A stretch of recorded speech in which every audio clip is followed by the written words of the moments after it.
Hugo, ahí va, entendido. Arrancamos. Bueno, buenos días para todos, buenas tardes. Estamos aquí en el lanzamiento de La gastada pared del corazón, el poemario escrito por nuestro amigo, colega Hugo Armando Arciniegas. Un poemario que, bueno, fue galardonado hace poco, ganó un importante concurso del que hablaremos a continuación. Y bueno, en la tarde de hoy iremos charlando un poco sobre el contenido del libro, ¿sí? Primero quisiera presentar a Hugo formalmente. ¿M? Para quienes no lo conocen, ya en general dentro de la Universidad Industrial de Santander, Hugo es un personaje conocido y reconocido, ¿no?, por sus colegas y sus estudiantes. Les cuento que Hugo es magíster en estudios avanzados en literatura española e hispanoamericana por la Universidad de Barcelona. Es licenciado en español y literatura por la Universidad Industrial de Santander y ganador de la beca de creación Libro de Poesía Inédito, Bucaramanga Cree en tu Talento, con el libro que hoy lanzamos, que presentamos, La gastada pared del corazón. Y de la beca para la reactivación artística y cultural de Bucaramanga y su área metropolitana, modalidad dramaturgia, con la obra Eso es cosa de telenovelas. Ambos estímulos otorgados por el IMCT en el 2021. En 2020 mereció el tercer puesto en el concurso nacional literario Escritores Autónomos de la Universidad Autónoma de Occidente con los cuentos La Trinchera y El Primer Asombro. Y en 2017 obtuvo mención honorífica en el concurso nacional Relata del Ministerio de Cultura con el poema Tríptico para Eduardo Carranza. Ha publicado libros de poesía y ensayo, como La gastada pared del corazón en el 2021, Primeros ensayos en el 2018, editado por la UIS, y La palabra ajena en el 2020, este último en coautoría con miembros del grupo de investigación Glota de la UIS, grupo que yo también integro junto con otros profesores del área de literatura de la universidad. Por lo demás, textos suyos han aparecido en numerosas revistas nacionales e internacionales y actualmente se desempeña como catedrático y editor en la Universidad Industrial de Santander. Vale. Bueno, respecto del poemario que tenemos en manos, em, hará razón de un mes y medio aproximadamente, Hugo me envía el poemario y como ustedes saben, digamos, en el ajetreo de la vida cotidiana, ¿no?, uno siempre está corriendo de aquí para allá, leyendo distintas cosas, corrigiendo exámenes, distintas novelas y demás, y entonces uno suele ir como picoteando distintos libros, ¿no? Pero son pocos los libros, me parece, que inmediatamente generan como esa fuerza de atracción suficiente como para obligarnos a leer todo el libro de corrido, ¿no? A mí me pasa lo que a César Aira, ¿no?, que decía hace poco, lo escuchaba en una entrevista, dice, le preguntaban cómo venía de lectura, dice, yo leo muchas dos primeras páginas de los libros, ¿no? A mí me pasa un poco lo mismo, como que leo dos páginas y me desencanto, o sea, ya no tengo la paciencia de otros días, evidentemente eso es un signo inequívoco de envejecimiento, me parece, ¿no? En el caso de este poemario que nos trae Hugo, verdaderamente ese poder de atracción existió, ¿no?, conmigo, y lo leí de corrido, inmediatamente lo comenté con él, digamos, es un poemario verdaderamente excepcional. eh, Sobre todo lo que más me llamó la atención, si se quiere, es la ausencia de pretenciosidad, o sea, no es un poemario erudito o barroco o, digamos, con ciertas pretensiones de un lenguaje hermético o especializado, ni mucho menos. Es un poemario que es accesible, digamos, sin ser simplista ni elemental, digamos. Es muy accesible porque lo que narra en general, y es interesante esto, que es un poemario que tiene una estructura casi diría narrativa o descriptiva, ¿no? O sea, uno empieza, por ejemplo, el primero de sus poemas, que se llama Canción de la Avena, ¿no? Y los dos primeros versos ya nos atrapan de una, ¿no? Imaginar tu cuerpo es como respirar el color del pan, ¿no? Y yo después reflexionaba sobre esto y decía, bueno, el pan, ¿no?, el más antiguo y masticado de los alimentos, pero al mismo tiempo poético, enigmático, ¿no?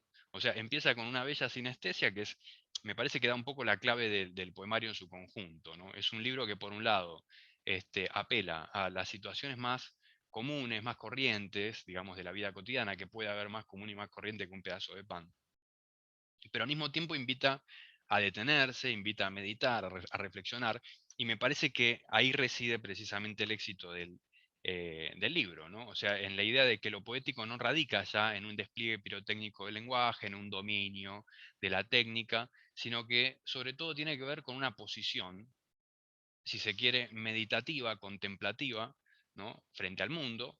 Y la idea de que el poeta es, en un mundo vertiginoso, donde todos van a 200 kilómetros por hora, el poeta es aquel que se detiene y observa y registra, ¿no? Desde esa contemplación. Y ese mero gesto, que parece inofensivo, en los tiempos que corren me parece que es toda una toma de posición, ¿no? Y eso es lo que me pareció fascinante, por eso iba recorriendo los poemas, para que se den ustedes una idea.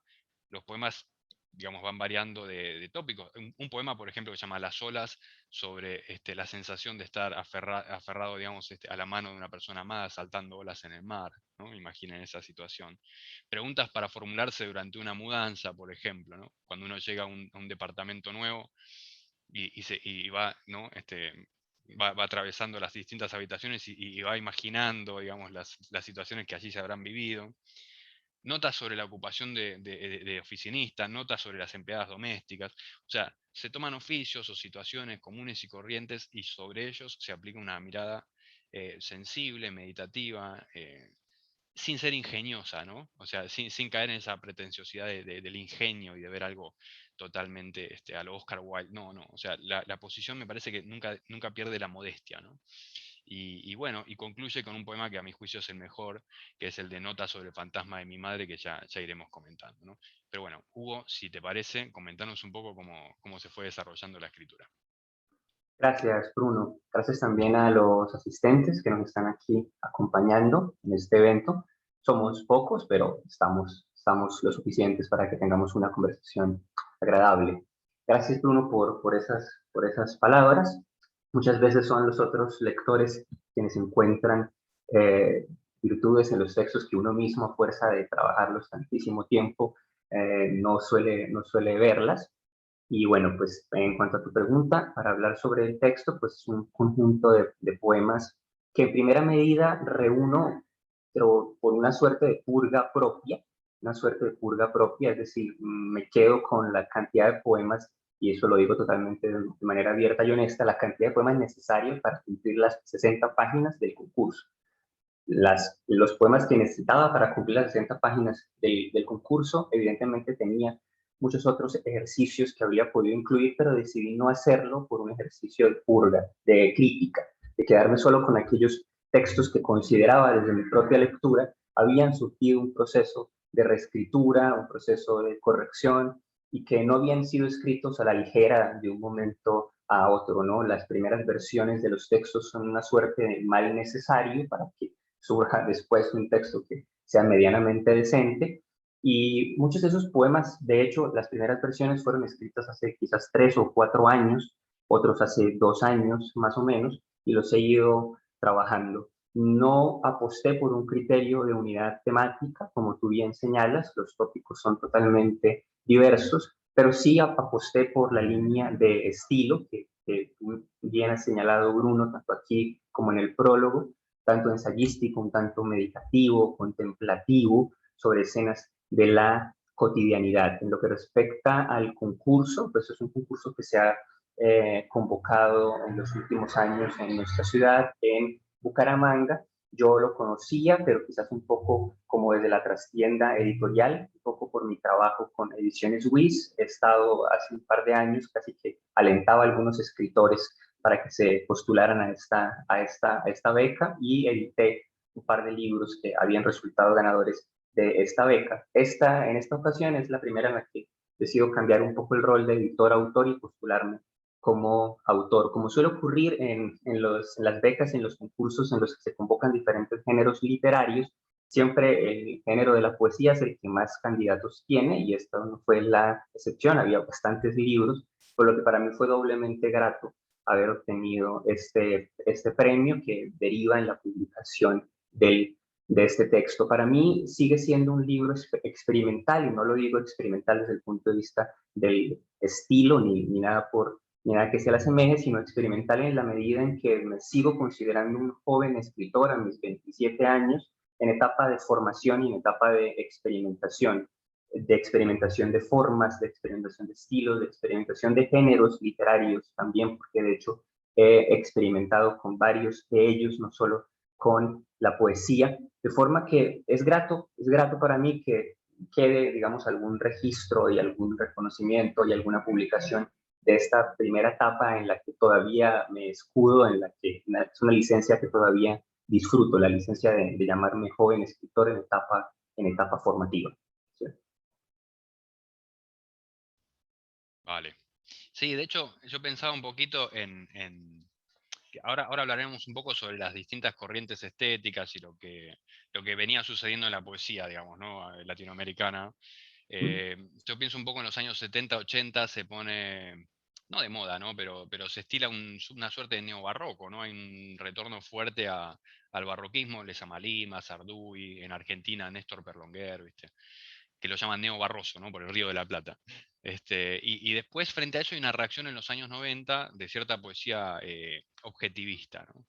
Y las notas de esa estética, ¿no? En poetas como Dobry, Helder, etcétera, me parece que conectan un poco con tu propuesta, ¿no? Brevedad, laconismo, concisión, preponderancia del objeto, pulsión emocional, reminiscencia involuntaria, ¿no?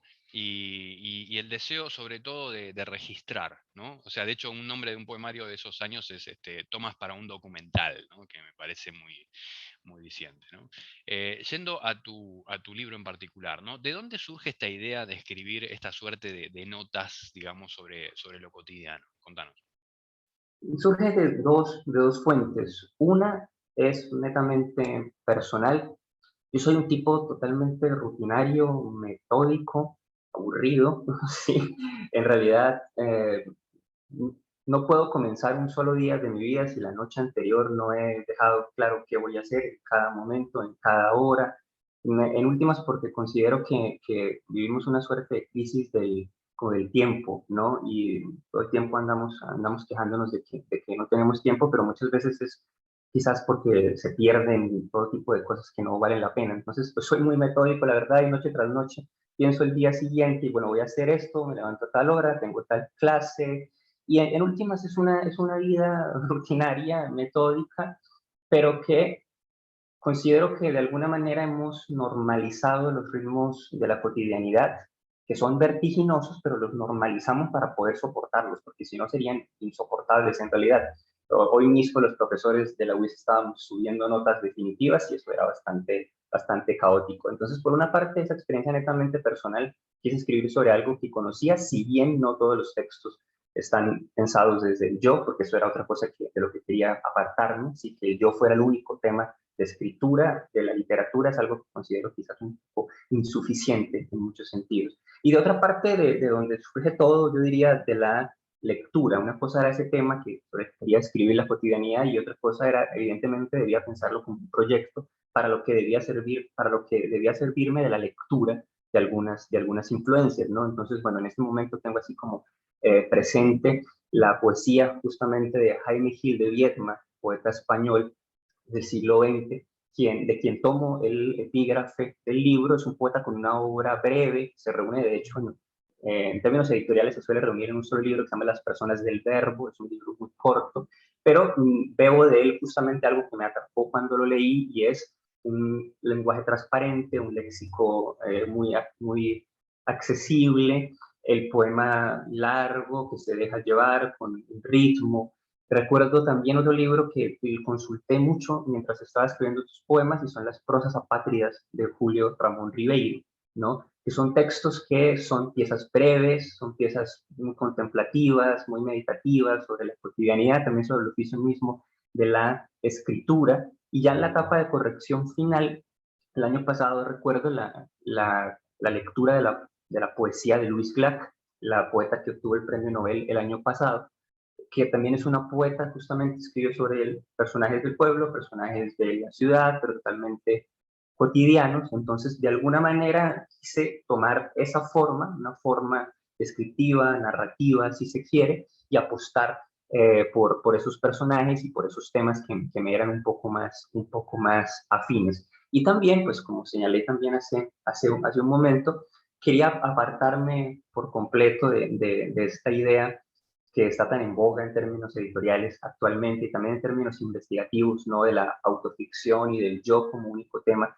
sobre el cual se escribe literatura. Si bien hay unos poemas de este libro que surgen de experiencias netamente personales, como es el caso del último, Notas sobre el fantasma de mi madre, desde luego también están pasados por un amplio campo de ficción, de cosas que no tienen que ver absolutamente nada conmigo, y por otra parte quise escribir sobre personajes que no tuviesen que ver absolutamente nada conmigo, son personajes que son, quiero que sean lo opuesto a lo que yo soy, pero un poco la apuesta era justamente registrar, ¿no? Registrar a ese otro ajeno desde la observación, desde la descripción. Compartimos totalmente la admiración por Jaime Gil de Viedma. Uno de mis poemas favoritos es, no recuerdo ahora el título, pero es un poema donde él retorna tarde, ¿no? A la noche todo borracho y en un momento se para frente al espejo y tiene una especie de epifanía, ¿no? Contra Este, Jaime Gil de Viedma. sí, sí, sí, sí. Es estupendo, ¿no? Realmente. Y me parece que dentro de la poesía española es verdaderamente disruptivo, ¿no? Porque los españoles nos tienen acostumbrados siempre a mucho, ¿no? Mucho firulete, ¿no? Técnico, por un lado. Y segundo, con respecto a lo que decías de el último poema, yo pensaba esto, ¿no? Y lo charlaba el otro día con estudiantes. El tópico de la autoficción, ¿no? Que se puso tan de moda en los últimos 20, 30 años, digamos, ¿no? Y que me parece que responde a un artilugio, ¿no? Una idea muy demagógica del arte, la idea de que uno puede tomar la materia prima de la experiencia y presentarla así en crudo, y eso es estético y es arte, cuando en verdad me parece que las vivencias personales son materia prima, ¿no? Son materia prima y en definitiva lo interesante no es qué has vivido, sino cómo moldeas eso, ¿no? Y le das una forma literaria, estética específica, ¿no? No sé si coincidís conmigo en esto. Sí, sí, por supuesto, por supuesto. Y eso es lo que quise hacer dentro de este texto.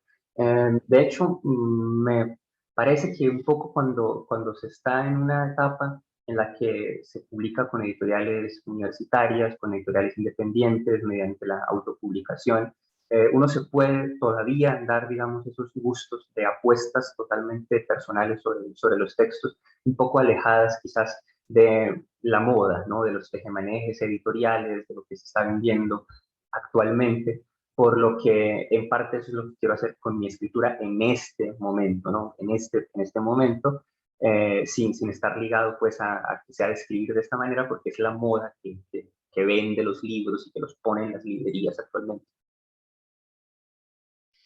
Exacto, ¿no? Y pensaba también al respecto, bueno, ya entrando un poquito más en el poemario, hablando un poco del estilo, el tono que utilizas y demás, ¿no? Que es un poemario que difícilmente te mande al diccionario, ¿no? No usas palabras muy rebuscadas, muy pomposas, muy rimbombantes, sino que en general te vales de palabras comunes, digamos, ¿no? Con algunas excepciones, pero me parece que el foco no está puesto tanto en el estilo, ¿no? Tampoco es un poemario, digamos, que destile figuras literarias, digamos, por todos lados, sino más bien esta estructura que yo vinculo más a la poesía inglesa, narrativa, ¿no? Este tipo, eh, poetas como Browning, ¿no? O sea, un estilo de poesía como más de un verso un poquito más largo, ¿no es cierto? Y estructura más narrativa de golpe, ¿no?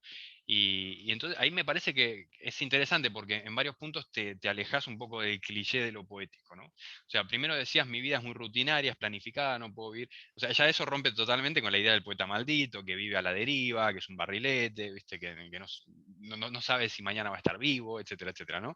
Pues, en ese sentido presentas una imagen de autor diferente, ¿no? Y en el sentido de la construcción de los poemas me parece que también, porque no es una poesía que esté todo el tiempo haciendo foco en lo musical, en lo formal, etcétera, etcétera, sino que le das un enfoque más narrativo, si se quiere, ¿no? ¿Podrías desarrollar esta idea de lo narrativo en la poesía? Sí, por supuesto. Yo considero que la poesía, en primera medida, ha de contar historias como cualquier otro género, ¿sí? Y un poco esta idea romántica, ¿no? De que la poesía es ante todo la exaltación del yo y de experiencias totalmente vivas, pues desde luego es algo que ya no compagina con nuestro tiempo, directamente ya no compagina con nuestro tiempo, sino que la apuesta poética debe ser también la apuesta por la historia. La decisión genérica para mí en todo caso es una decisión que va en segundo plano. Me parece que quizás es más importante o en primer plano ha de estar el problema de establecer un proyecto de escritura. Cómo escribir sobre un tema, cómo escribir desde qué enfoque, desde qué perspectiva, con qué lecturas a la mano para tener ahí un bagaje de que se pueda echar mano, una amalgama para construir un tipo de texto. Y en últimas, pues tras todas esas preguntas sobre el tema, sobre el enfoque, ¿no? También preguntas de carácter editorial, en segunda medida viene a caer el problema del género, ¿no?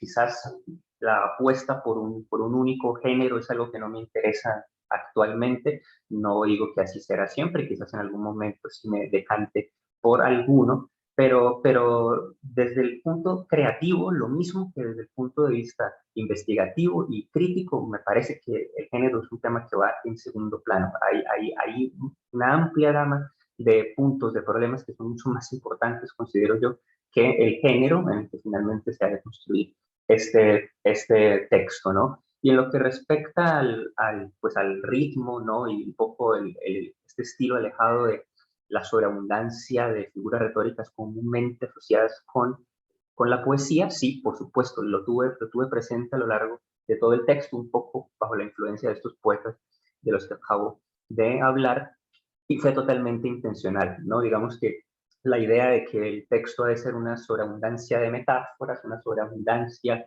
de paradojas, una sobreabundancia de sinestesias, me parece totalmente vago, ¿no? Porque hacer una figura de estas es muy fácil, en realidad. Sí, o sea, es fácil. Se tiene el diccionario de retórica y poética de Elena Beristain y se hace un ejercicio con cualquier tipo de figura retórica sin problema, pero que ello desemboque en un texto poético, en un texto que logre conmover, es otra cosa, ¿no? Es otra cosa en realidad. Un segundo, me tomé un poco de agua. Así que sí, esa era como la apuesta en realidad, ¿no? Una apuesta por la historia, más por el contenido, y no una forma totalmente superficial y sobre todo alejada de nuestro tiempo, ¿no? Un poco apostar por un neobarroco del siglo XXI era algo que no me interesaba en lo absoluto. No, y además creo que no tendría ninguna cabida editorial, ¿no? No sé si coincidís conmigo, pero me parece que la escena, vamos a hablar un poquito hoy también de la escena literaria actual, ¿no? Me parece interesante porque, por un lado, digamos, está esta disolución de los géneros, digamos, ¿no? Que se viene propugnando muy fuertemente en la posmodernidad y demás. Pero por otro lado, uno se acerca al mercado editorial, digamos, hoy en día y descubre que muchos narradores, muchos novelistas, digamos, incluso muchos poetas y demás, se parecen demasiado, ¿no? O sea, es como esta falsa oferta del mercado, ¿no? Que uno va a comprar un producto y tiene 10, 15, 20, digamos, productos de distintas marcas, pero después resulta que son todos de la misma fábrica, ¿no? Y que en definitiva te están vendiendo, digamos, una falsa idea de variedad, ¿no? Y por otro lado, digamos, pensaba que en general el mercado editorial hoy en día, digamos, se maneja con variables más o menos rígidas, ¿no? En torno de lo que funciona, digamos, y en general, digamos, se produce hoy en día una literatura como muy condescendiente, muy complaciente con un lector, si querés, un lector que vive a las apuradas, ¿no? Que quiere, digamos, el elemento fácil y rápido, el goce, ¿no? Fácil y rápido. En ese sentido, yo pienso que tu poemario es interesante en esa paradoja, porque por un lado no es difícil, digamos, pero por otro lado exige detenimiento, ¿no? Exige que uno se quede, digamos, a observar eso que se está proponiendo, ¿no? Que es una mirada nueva. En ese sentido pensaba en la reflexión de Lorca sobre Góngora, ¿no? Que en un momento dice, no hay temas poéticos, ¿no? O sea, Góngora se da cuenta de que una manzana es tan poética, puede ser tan poética, tan compleja como el universo entero, digamos, ¿no? ¿Hay algo de eso, digamos, en tu poemario, esta idea de que no hay temas poéticos, sino que lo poético es la mirada? Sí, sí, por supuesto. De hecho, si nos preguntamos desde ese paradigma, si es poética una empleada doméstica o poético un oficinista, si lo planteáramos desde esa mirada de que no es poético, porque lo poético está en este listado de temas, pues no quedaría por completo ajeno. Son vidas desanceladas, son vidas totalmente rutinarias y son vidas que digamos, no se quiere ser un oficinista o una empleada doméstica cuando se tiene 10 años y en la escuela alguien te pregunta qué quieres ser cuando vas a ser grande. Nadie se va a ser un empleado, sí, va a ser una empleada doméstica, nadie responde eso a los 10 años. Pero sí que son temas profundamente poéticos, como lo pueden ser cualquier tipo de temas. Es decir, una empleada doméstica que se pasa todo el día, unas 8 o 9 horas, aseando, limpiando. Por lo demás, la sociedad ajena, que después tiene que llegar a su casa cansada para darse cuenta que quizás sus hijos, adolescentes, en esa etapa tan terrible de la vida que es la adolescencia, no han hecho nada por su casa, la casa está totalmente sucia, está hecha un caos y después de trabajar 8 horas tiene que llegar a hacer lo mismo, o de repente el empleado de oficina que normaliza el hecho de que tenga que levantarse todos los días a una misma hora, ir a estar 8 horas sentado frente al computador y que sus ojos estén gastando por completo, y de repente llega a un domingo, que es su único día de descanso, como de esparcimiento, y sin embargo lo termina por hacerlo otra rutina. O sea, el domingo va al parque, el domingo va y visita a sus padres, con su esposa, toma un café con sus hijos, toma un helado, regresa a la casa en la noche a esperar que sea el lunes para volver a comenzar lo mismo, ¿no? O sea, sí que son temas profundamente poéticos porque allí hay unos tópicos que son de carácter universal, ¿bien? Y en lo que plantea sobre el tema pues, de ese mercado editorial, sí, pues desde luego estoy en una etapa que disfruto todavía, en la que no me inmiscuyo en estos tejemanejes editoriales. Tampoco voy a posar aquí de escritor iconoclasta que escribe siempre al margen y que va a estar en las editoriales independientes y universitarias por siempre. Desde luego, no, eso sería deshonesto de mi parte. No sé si por las azares de la vida en algún momento tenga algún tipo de propuesta de una editorial comercial, y no voy a mentir acá y voy a decir que la voy a rechazar. Claro que la consideraría, por supuesto que la consideraría, eso sería no más pose de mi parte decirlo en este momento, ¿no? Sí, había que considerar allí el tema del género, por supuesto, porque el género comercial es la novela, sin lugar a dudas. Ese es el género, ese es el género que se vende. Los poetas no son, salvo muy pocas excepciones, los poetas no son quienes ocupan los puestos de combate y los puestos de primera fila en las ferias internacionales del libro, para nada, en lo absoluto. Están los novelistas y los youtubers. Ellos son los que ocupan por extenso estos campos, ¿no? Pero fuera de ello, y si bien digo que sería deshonesto decir que no lo consideraría, sí temo, por ejemplo, otro punto que me gustaría también poner aquí sobre la mesa, y es el punto de que con una editorial de carácter un poco más comercial, desde luego que viene a jugar un poco el tema de la visión políticamente correcta sobre la literatura, que es algo que en una editorial universitaria o una editorial independiente, por fortuna, no se tiene, digamos, este peso encima. Yo cuando tengo algún premio, algún reconocimiento literario, en mi cabeza suelo agradecerle al jurado por no haber tenido en cuenta el criterio de si la literatura era políticamente correcta, porque mis textos no lo son para nada, porque yo no quiero que lo sean. De hecho, hay un poema en este libro en Eso, el eso, que... eso te iba a decir, sí, sí, sí. Hay un poema que se llama El huésped, ¿no? Que es me llamó la atención porque es raro en el conjunto, ¿no? Del poemario, que es básicamente sobre, bueno, contalo vos que lo escribiste, digamos. Así que, Pues es un poema que surge tras ver una película alemana sí. de los años 20, una película de Fritz Lang que se llama El vampiro M, el vampiro de Düsseldorf, que es una película sobre un asesino de niños, un pederasta, que es un asesino. Y en la última escena de esta película, en la última secuencia, hay una mafia alemana que de alguna manera se toma la justicia por su propia cuenta, apresa a este hombre y le hace pues un juicio total en el que le piden cuentas y casi que todos están pidiendo allí que lo asesinen, que lo maten, pues porque no, este tipo no tiene ningún tipo de solución y si queda libre va a seguir asesinando niños. Y hay una escena que es muy fuerte y es muy conmovedora en la que este personaje un poco que los recrimina a estos mafiosos. Ustedes roban, ustedes asesinan, pues yo no puedo dejar de asesinar niños. Hay una voz en mí que me dice, hágalo, hágalo, no puedo dejar de hacerlo. Y la verdad a mí me pareció terriblemente conmovedor. terriblemente conmovedor.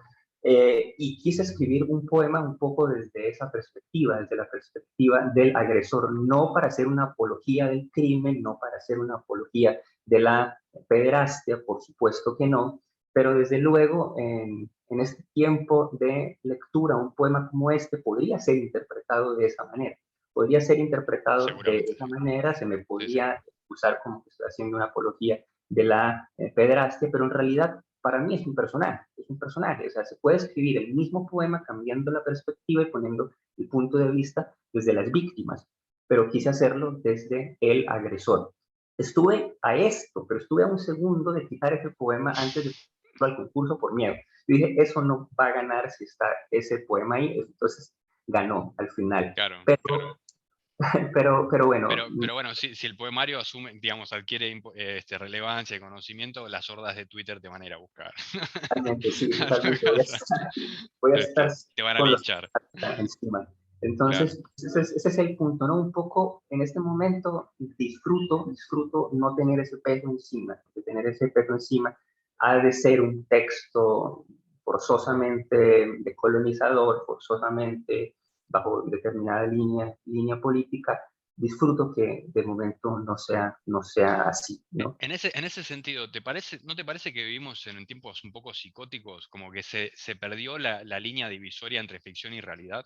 O sea, la gente ya lee las novelas o ve una película o escucha a un comediante en un stand-up o lo que fuere y juzga todo como si todo lo que está sucediendo fuera real, ¿no? O sea, ¿no te parece que es un poco psicótico eso de nuestra época?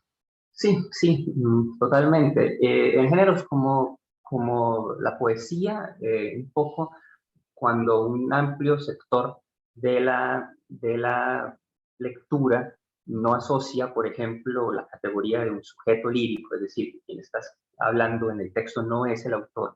Un poco lo que sí se normaliza quizás con la narrativa, pero en géneros como el ensayo, géneros como la poesía, casi que se tiende a abolir esa forma y entonces quien está hablando en el texto es desde esa perspectiva, desde luego, equívoca, por supuesto, siempre el autor. Entonces, un poco sabiendo eso, de los géneros, pues también yo tuve eso presente, ¿no? Eso puede ser totalmente conflictivo, pero no, en realidad es psicótico en términos generales, ¿no? Lo es en el cine, lo es en los largometrajes, lo es en las series, y es bien difícil intentar escribir en este momento teniendo en cuenta eso mismo, ¿no? Teniendo en cuenta que de repente una puerta editorial, un concurso, cualquier tipo de puertas hacia un mercado pueden ser cerradas de inmediato, si en el texto hay un asomo de algo que pueda ser criticado o que pueda ser considerado como que no es políticamente correcto, ¿no? Entonces, pero no es nuevo. Pensemos en el siglo XX, era lo que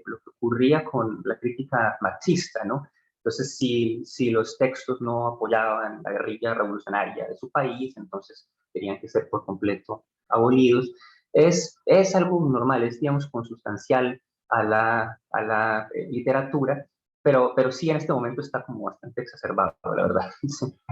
Sí, sí, sí, de la verdad que sí. Sí, en los años 70, por ejemplo, era esta cosa, en Argentina se llama psicobolche, ¿no? O sea, todo tenía que venir con un trasfondo psicoanalítico y marxista, digamos, al mismo tiempo, el típico discurso, ¿no?, de la Universidad de Buenos Aires y demás. Hoy en día, bueno, es un discurso más progresista, digamos, pero que tiene cierta conexión con todo esto.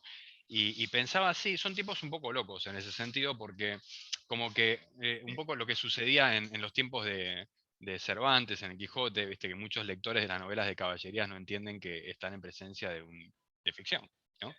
Y pensaba incluso esto, ¿no? Muchos autores clásicos hoy no serían publicados. O sea, si hoy surgiera un Nietzsche o, digamos, o un Nabokov, suponete, que escribiera Lolita, difícilmente sería publicado, ¿no? Difícilmente, sí, para nada. De hecho la creación casi que de autores que respondan a una figura de autor que se ajuste a lo que actualmente se vende es lo que hace, por ejemplo, este fenómeno que pasó recién, hace poco, con la ganadora, entre comillas, porque ganadora del premio Planeta, que en realidad eran tres hombres, ¿no? Eran tres hombres que firmaban con un seudónimo femenino y habían publicado, de hecho, ya 3 libros antes de obtener este premio. Y ante la pregunta, cuando finalmente salen, dicen, sí, somos 3 hombres que hemos construido a esta mujer, casi que la única justificación por parte de ellos es que postulábamos los textos con nuestro verdadero nombre a las editoriales y se nos rechazaba. Se nos ocurrió en un momento ponerle un nombre de mujer y se publicó inmediatamente, ¿sí? Entonces, pues bueno, ese es el panorama. Así es. Les comento a todos, ¿no? Un poquito el contenido del poemario. Entonces, Las olas es un poema sobre la sensación de estar saltando olitas en el mar, ¿no? O sea, yo pensaba, ¿quién no habrá vivido esa sensación? Pero al mismo tiempo, qué interesante detenerse a escribir un poema al respecto, ¿no? Aguas calientes sobre una experiencia en Machu Picchu. El huésped, bueno, es este poema que mencionaba recién Hugo sobre un pederasta, ¿no? El peso de las sombras es, como, ¿cómo decirlo? Es una licencia de realismo mágico ahí en medio del poemario, ¿no? Es un bibliotecario que ha llegado a un puesto acomodado, digamos, puesto ahí por acomodo, que de golpe tiene en sus manos un volumen de la Ilíada y la guerra, digamos, todos los componentes violentos de la épica se saltan del libro, ¿no? Y empiezan a lastimarlo, ¿no? Esa es la idea.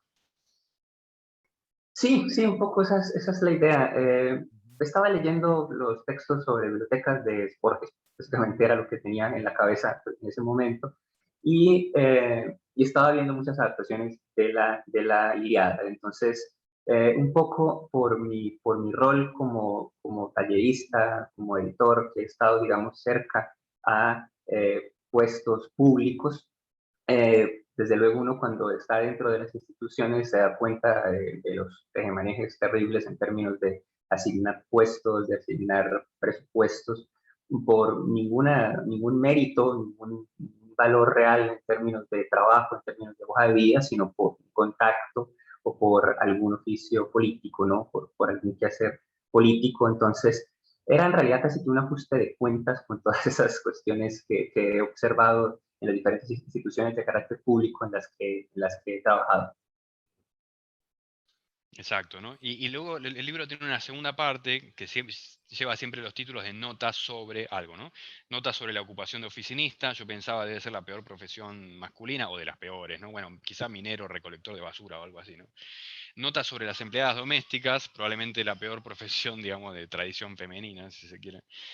Notas sobre el Wong Kar-wai, ¿no? Recién antes de la charla hablábamos un poquito del cine de Wong Kar-wai, un cine sutilísimo, muy fino, ¿no? Nota sobre un vagabundo, ¿no? Que comenta, sobre todo un vagabundo que está pegado a la vidriera, ¿no? Al escaparate de un local de electrodomésticos, ¿no?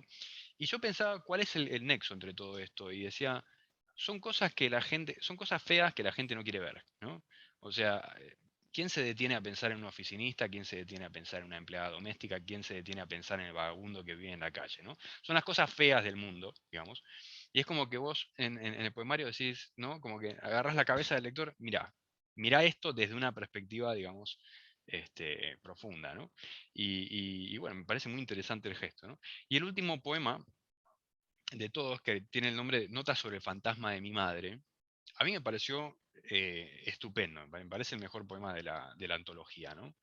Y como decía Hugo, ¿no? Tiene reminiscencias autobiográficas, uno siente como que, bueno, es una historia personal que estás contando ahí, ¿no? De tu padre, tu madre, tu familia y demás, pero lo dicho, ¿no? No con esta cuestión, digamos, tan de moda de la autoficción y demás, que está muy exacerbada, pienso yo, por las redes sociales, ¿no? Y esta idea de disolver la línea entre lo público y lo privado, y que todo lo que me ocurre es relevante, y hay que compartir todo, ¿no? Etcétera, etcétera. No es eso, sino que es esta idea de tomo, ¿no? Elementos de mi vida privada, de mi experiencia, y los moldeo, los trabajo, o sea, como materia prima, y los presento de una manera donde vos es muy interesante la reflexión, ¿no? O sea, tu madre aparece como un personaje antagónico, o sea, diametralmente opuesto.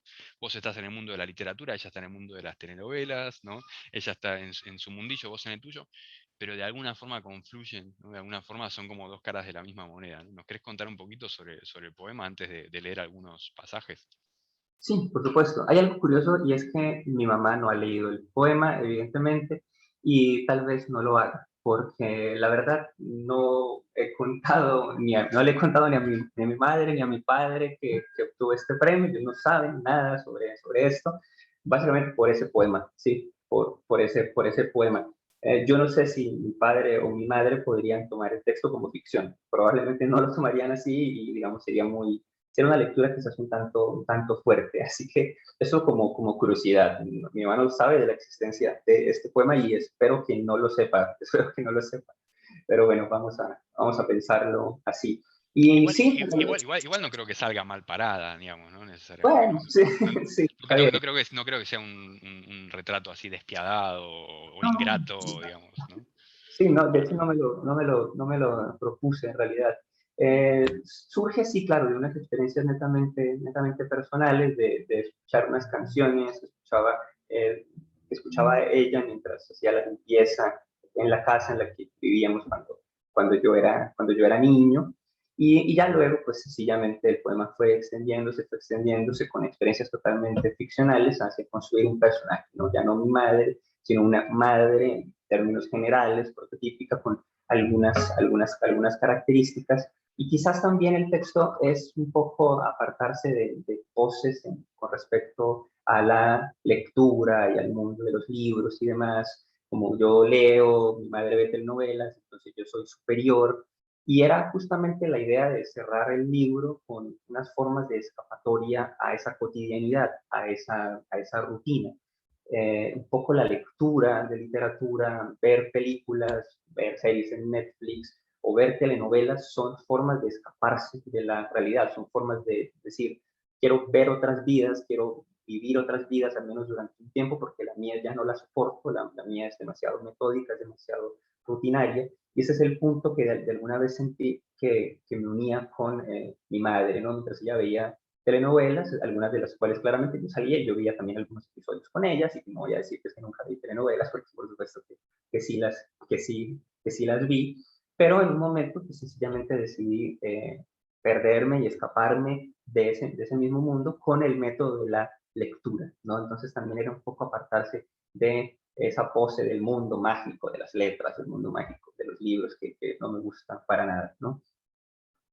No, y que de hecho yo cuando lo leía rememoraba mis años mozos, ¿no? En la universidad y de golpe entrar, primer año, teoría de análisis literario y estar hablando y leyendo a Walter Benjamin, ¿viste? Autores súper complejos y de golpe llegar a casa, ¿viste? Estar leyendo a Adorno, ¿no? Y todo lo que dice sobre la industria cultural y los medios masivos y llegar a casa y que mi familia esté viendo el programa, ¿viste? Con más rating de la televisión argentina y yo, viste, digo, son unos filisteos pequeños burgueses, ¿no? Y yo encerrarme en la habitación, digamos, a leer.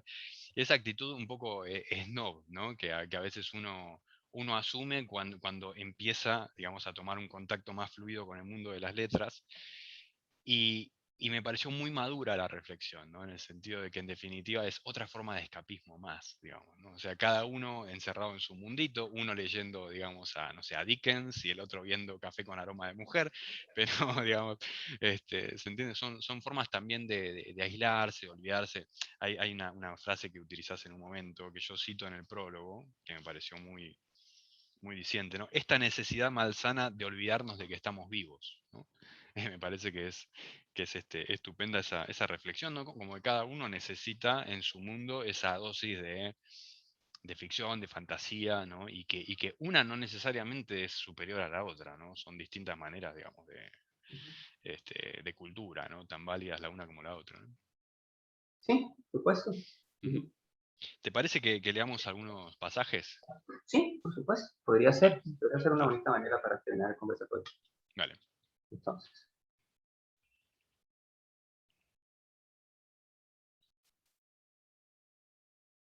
voy a leer algunos de los pasajes porque el texto es considerablemente largo y se va a ir compartiendo ahí en pantalla para que puedan seguir con la lectura. Nota sobre el fantasma de mi madre. 1. Mi madre. Recuerdo que todos los días, muy a eso de las 9, se aplicaba la tarea de asear la casa con devoción. En la despensa, lejos entonces de mi alcance, encubría una botella de vino a medio terminar. En la grabadora, Juan Gabriel recordaba que de pequeño sabía de cariño y de ternura. Nunca comprendí el motivo, Pero el caso era que mi madre solía cantar los versos de sus canciones favoritas, que supo siempre de memoria, unos segundos antes de que los artistas hicieran lo propio. No bien había cantado el mexicano, digamos, porque a mí desde pequeño, cuando ya ella religiosamente se apresuraba. Eso me enseñó mamá. En algún punto de la jornada, fingía convencerse de cualquier excusa para tornar a la cocina, pasar un trapo seco por el mesón, comprobar que la llave del gas estuviese cerrada, reacomodar una taza en el platillero, y entonces allí, oculta apenas tras la puertecilla del refrigerador, apuraba cuando menos 2 tragos directamente de la botella. 2. Mi madre había deseado ser cantante. Solía repetirlo de vez en cuando, no tanto porque lo olvidáramos nosotros como porque lo hiciera ella misma. Recuerdo las tardes en que confeccionaba piezas por encargo, zapatitos de bebé cuyo precio de fábrica era poco menos que risible. No lo hacía mal, repetía sin dejar de surcir, en tanto que yo me concentraba en mis deberes escolares. En el televisor, un canal nacional transmitía un especial de Rocío Dúrcal, especial con la sección de serie de canciones de un mismo artista. Es una de las palabras que me ha legado. En todo caso, volvió a hablar mi madre, esta vez para hacer un apunte sobre el atuendo del artista. Pero qué hermoso encaje, dijo, y guardó luego silencio. Por mi parte, abocado como estaba en mi cuaderno de Dragon Ball, no advertí entonces cuánta pesadumbre había en sus palabras. Pasó al número 4. Cuando aquellas canciones se habían reproducido ya tantas veces como para que sus letras lacrimosas dejaran de parecerlo, mi madre se extraviaba por entero en la melodía, y no solía atender entonces al transcurso de las horas. Aquella mañana sucedió justo así. El sol había alcanzado ya la cima. Yo estaba a punto de regresar de la escuela. Está encharcado, no entres, resolvió al advertir mi presencia, a fin de prevenir que yo ingresara de golpe. Sucedía con frecuencia que se olvidara cerrar la puerta con llave al volver de la tienda. El caso fue que, hambriento como estaba, no tuve otra opción que la de sentarme afuera en el andén, viendo pasar a los vecinos y repitiendo una y otra vez buenas tardes, Bessie, como un autómata. Allí la esperé un rato, durante el cual recordé que años atrás era ella quien me recogía a la salida de la escuela y que tenía por costumbre llevarme algo de comer para el camino, una galleta, una chocolatina, pues bien sabía que yo tendría hambre. Cursaba primaria entonces, por supuesto. Al llegar a la secundaria nadie quiere que su madre lo recoja a la salida de la escuela, a menos que le tenga sin cuidado la muerte social. Por un momento anhelé aquellos tiempos, aunque por ninguna circunstancia iba a permitir que volvieran. Con los años, me he convencido de que aquello, la indicación desesperada de mi madre, fue no más que una evasiva, que aprovechó en realidad para correr al lavamanos, para frotarse la cara con la toalla y dejarla triste de lágrimas, para suspirar profundo y disponerse a fingir las ganas de seguir viviendo. De seguro, pienso ahora, la única encharcada entonces era su alma. Y leo el último, el número 9. Ahora que mi madre ve su telenovela en la sala, y que yo leo en mi habitación una novela, un ensayo, un poema, cualquier cosa, me pregunto si no será que coincidimos en esta necesidad malsana de olvidarnos de que estamos vivos. Me pregunto por qué no conversamos ella y yo, por qué no la sorprendo y me recuesto en su regazo, como cuando era niño y le contaba que en la escuela me había ganado otra mención de honor, que me había sacado otro 10, que de no ser porque la mochila se me había empapado del yogur de la lonchera, o porque nos habían eliminado del campeonato escolar por apenas un gol de diferencia, aquel habría sido un gran día. ¿Por qué no se sincera ya conmigo y me cuenta por caso si la vecina siguió inventando chismes sobre nosotros, que mi padre se fue tras las faldas de una muchachita, que yo me la vi borracho en la tienda del barrio, que ella se va a morir vieja y sola como un perro de la calle, y qué tragedia, que tan buena familia que éramos? Debiera tomarme por su cómplice, confesarme si es cierto lo que se rumora, que fue ella quien envenenó al gato de la vecina, al que encontraron moribundo, temblando todavía, y que quién habría sido sino ella, que nadie más tenía razones para hacerlo. ¿Por qué no le cuento yo que me siento solo, solo?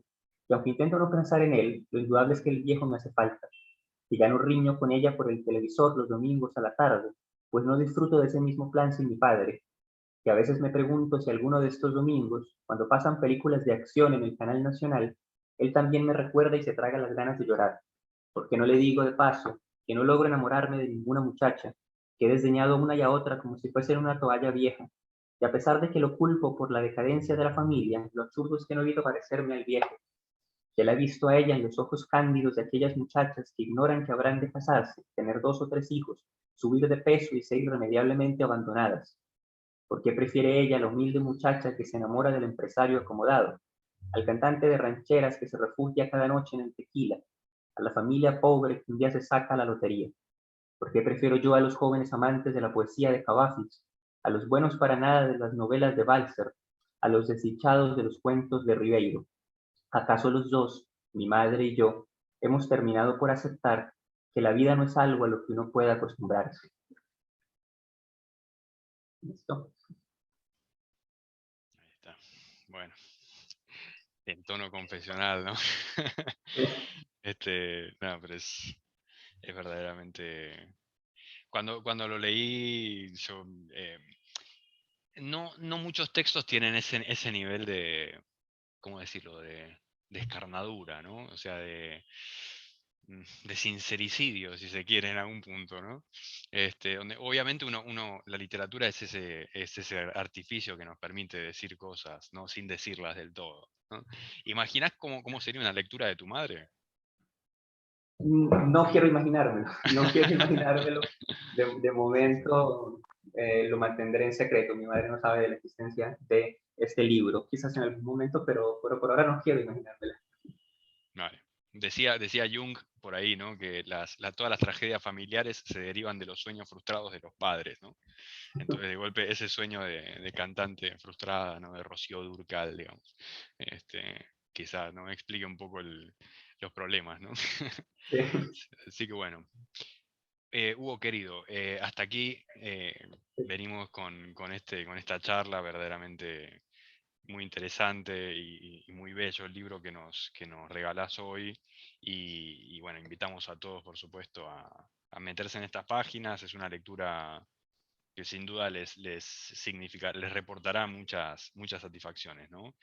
Y bueno, una lectura que también invita un poquito a pensar en el rol de la poesía, ¿no? Hoy en día parece un arte anacrónico, parece una cosa de otro tiempo, digamos, pero en definitiva la poesía también es, ante todo, digamos, una invitación a la reflexión, ¿no? Y a repensar, digamos, este mundo tan frenético en el que vivimos, ¿no? No sé si aquí en el grupo habrá alguna pregunta, algún comentario del auditorio, algo que quieran consultar con Hugo. De golpe aquí en el chat. Digamos, por lo visto no. ¿Sí? No Vale. hay problema, lo iremos esperando. Pues yo quería primero darte las gracias, Bruno, por esta conversación. Me la pasé muy bien aquí conversando. Gracias también a todos los asistentes, los que se conectaron al principio, los que se fueron conectando después y finalmente con los que terminamos esta conversación. Este video va a ser descargado y va a ser publicado de manera abierta en YouTube para quien quiera consultar esta conversación de nuevo. Y bueno, por lo demás, sencillamente los invito a aproximarse al libro, a conocer el libro. El libro está totalmente en acceso abierto porque es un libro financiado por recursos estatales y va a poder ser consultado en impreso en la red de bibliotecas públicas de Santander, lo mismo que en algunas otras del país. Y por lo demás, quien quiera acceder a él en términos digitales puede acceder a mi perfil de academia.edu, la red social académica y literaria. Son las únicas redes sociales que tengo porque yo no tengo ninguna otra red social. De hecho, les huyo absolutamente, pero esta la tengo porque es para publicar textos, entonces ahí pueden acceder al texto. Y a su vez, en breve, en la próxima semana, de hecho, el libro total, en un convenio con el Instituto Municipal de Cultura, va a publicar el libro en total acceso abierto y allí lo van a poder consultar. Quien desee quizás acceder al libro impreso, puede escribir, se puede poner en contacto conmigo y ya sería un tipo de envío interno. Por lo demás, gracias Bruno, y bueno, pues hasta una próxima oportunidad. Vale, muchísimas gracias a vos, Hugo. Para mí ha sido un placer y bueno, a todos más que invitados a leer La gastada pared del corazón. Así que un abrazo fraternal, se cuidan mucho, será hasta la próxima. Abrazos, hasta la próxima.